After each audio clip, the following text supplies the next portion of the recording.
Hello students, today we are going to study our sixth chapter that is life processes. आज हमने अपना six chapter पढ़ना है जिसका नाम है life processes. How do we tell the difference between what is alive and what is not alive? अब उन्होंने बोला है कि हम ये डिफरेंस अंतर किस तरह से बता सकते हैं कि कौन सी चीज़ अलाइव है कौन सी नहीं अलाइव है. अलाइव का मतलब कौन जीवित है और कौन जीवित नहीं है. If we see a dog running or a cow chewing cud or a man shouting loudly on the street, अगर हम किसी डॉग को रन करते टाइम देखते हैं, किसी काऊ को च्यू करते चबाते टाइम देखते हैं या किसी आदमी को चिल्लाते टाइम देखते हैं, ठीक है, we know that these are living beings. तो हम ये समझ जाते हैं कि ये कौन है, लिविंग बींग्स है, ये जीवित प्राणी है. What if the dog or the cow or the man were asleep? ये तो है कि अगर हम वो मूवमेंट कर रहे हैं, इट मीन्स कि जब वो कोई मूवमेंट कर रहा है तो हमने ये मान लिया कि वो क्या है, लिविंग बीइंग है. लेकिन अगर ये लिविंग बीइंग सो रहे हो, ठीक है, तो जिस टाइम वो सोते हैं, अगर आदमी सोए हो या डॉग सोए हो, काऊ सोई हो, तो उस टाइम पे बॉडी की कोई मूवमेंट नहीं होती. We would still think that they were alive.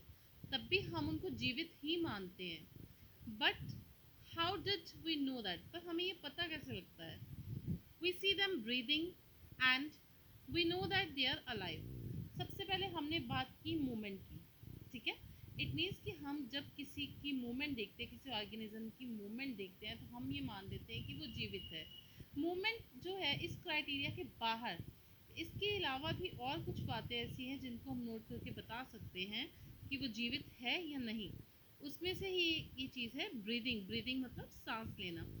हम अगर किसी की ब्रीदिंग, सांस चेक करते हैं तो हम वो बता देते हैं कि वो अलाइव है, ठीक है, मतलब वो जीवित है. What about plants? अब प्लांट्स के बारे में, अब पौधे जो हैं, how do we know that they are alive? अब जो प्लांट्स हैं उन्हें भी लिविंग बींग्स कहा जाता है, ठीक है, लेकिन क्यों लिविंग कैसे? हमने अभी यहाँ पे मूवमेंट के बारे में पढ़ा. प्लांट्स तो मूव नहीं करते, ठीक है. फिर उसके बाद हमने आफ्टर दैट ब्रीदिंग के बारे में पढ़ा, लेकिन प्लांट्स ब्रीथ भी नहीं करते, ठीक है. तो ये हम किस तरह से डिसाइड करते हैं कि अलाइव है? We see them green. Some of us will say, कुछ लोग कहते हैं कि जब हम प्लांट्स के पत्ते जो हैं वो हरे देखते हैं, ग्रीन कलर के देखते हैं, तो हम ये मान लेते हैं कि वो जीवित है. But what about plants that have leaves of colours other than green?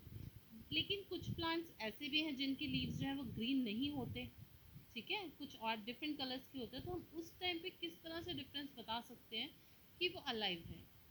They grow over time. जो प्लांट्स हैं वो टाइम टू टाइम क्या होते हैं, ग्रो करते हैं. So we know that they are alive. जब पौधे जो है बढ़ते हैं, ठीक है, तो हम जान जाते हैं कि ये क्या है, अलाइव है. सम विल से, कुछ लोग ऐसे कहते हैं. कुछ लोग कहते हैं पौधे के पत्ते देखकर पहचान सकते हैं, कुछ कहते हैं कि उनकी ग्रोथ देख के पहचाना जा सकता है. In other words, we tend to think of some sort of movement, either growth related or not, as the common evidence for being alive. जो प्लांट की ग्रोथ है उसे ही हम क्या मान लेते हैं, उसकी मूवमेंट मान लेते हैं और मान लेते हैं कि वो जो प्लांट्स हैं वो अलाइव हैं. But a plant that is not visible growing is still alive. लेकिन जो प्लांट है जो हमें विजिबल नहीं दिखता, मतलब हमें जो आंखों से नहीं दिखता ग्रो, अब हम प्लांट जो है वो हमें तो नहीं दिखता कि वो ग्रो कर रहा है. जैसे हम प्लांट को देखते जाएंगे तो वो कॉन्टिन्यूस तो ग्रो नहीं करता, वो कुछ टाइम के बाद ही ग्रो करता है, ठीक है.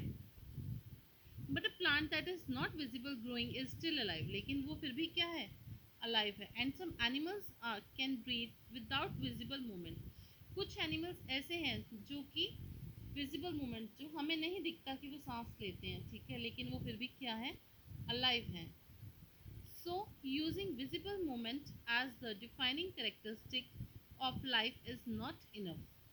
ठीक है, तो उन्होंने बोला कि जो विजिबल मूवमेंट, ठीक है, जो हम विजिबिलिटी मतलब जो बताते हैं कि जो हमें आंखों से जो दिख रहा है, अगर हम वही चीज़ मानकर चलते हैं कि वो अलाइव है, तो ये करेक्टरिस्टिक जो है वो इनफ नहीं है, काफ़ी नहीं है इस चीज़ के लिए, ठीक है.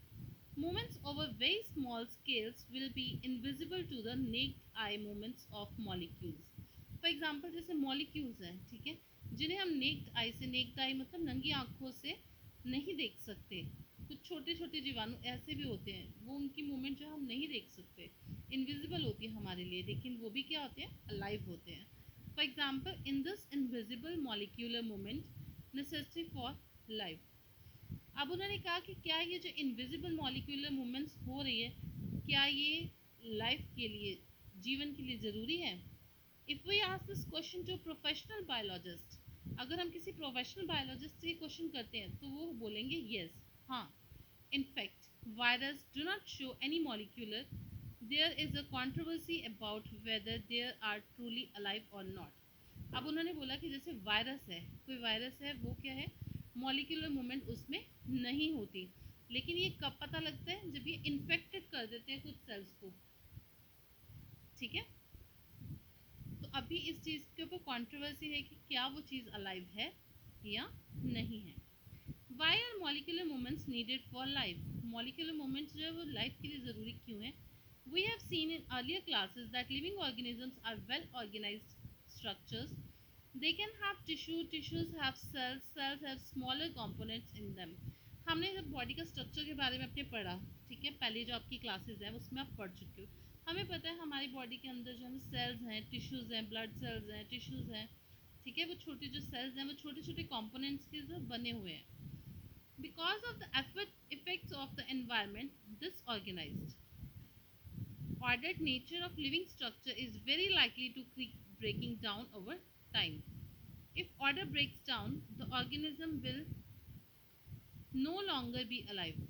अगर जो है ऑर्डर जो है ब्रेक हो जाएगा, मतलब कि जो ब्लड है वो सर्कुलेट नहीं करेगा, टिश्यूज सेल्स जो हैं आपस में मूवमेंट नहीं करेंगे, कंपोनेंट्स जो होते हैं, वेरी लिटिल कंपोनेंट्स जो होते हैं मूवमेंट नहीं करेंगे, तो ये सर्कल क्या हो जाएगा, ब्रेक डाउन हो जाएगा। तो ये जो चक्र बना हुआ है, ये लिविंग ये जो है ये ब्रेक हो जाएगा, ठीक है। So since all these structures are made up of molecules, ये सारे स्ट्रक्चर्स किससे बने हुए हैं, मॉलिक्यूल से। They must have molecules around the all the time, तो उनके आसपास हमेशा क्या होने चाहिए, मॉलिक्यूल्स होने चाहिए।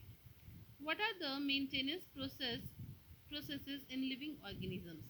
अब जो मेंटेनेंस, जो लिविंग ऑर्गेनिजम्स हैं उनके अंदर जो मेंटेनेंस प्रोसेस है ये क्या है, ये हम अपने नेक्स्ट पार्ट में पढ़ेंगे।